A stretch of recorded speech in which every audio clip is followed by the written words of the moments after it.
वा काकू, काय चव आहे तुमच्या हाताला. पोट भरलं माझं. खरं सांगू का, असं जेवण जेवलं ना की मनाला कसं शांत वाटतं.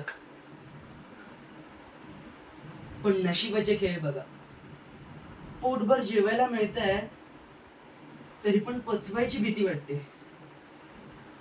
नाही नाही काकू, तुम्ही मला जास्तच वाढलं होतं. अहो मीच मुद्दामून कमी जेवलो, आईला संशय येऊ नये म्हणून.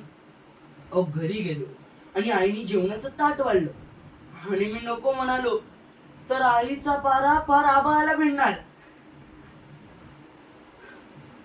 आईला वाटतं की मी तुमच्या सावलीलाही राहू नये, पण तिला कसं सांगू की इथे आल्यावर मलाही खानावळ परकी वाटत नाही, तर स्वतःचं घर वाटतं. काकू, आईचा राग सोडा हो. तिचा स्वभावच तसा आहे. तिला वाटतं की बाबांवर आणि या घरावर फक्त तिचाच हक्क आहे. आज जरी मी इथे चोरून आलो असेल तरी एक दिवस असा नक्की येईल जेव्हा मी तुम्हाला त्या घरी हक्काने घेऊन जाईल. तोपर्यंत माझे अर्ध पोट भरलेलं गुपित तुमच्यामध्ये आणि माझ्यामध्येच राहू द्या. बरं चला, मला उशीर झालाय, मी घरी जातो. आई वाट पाहत असेल.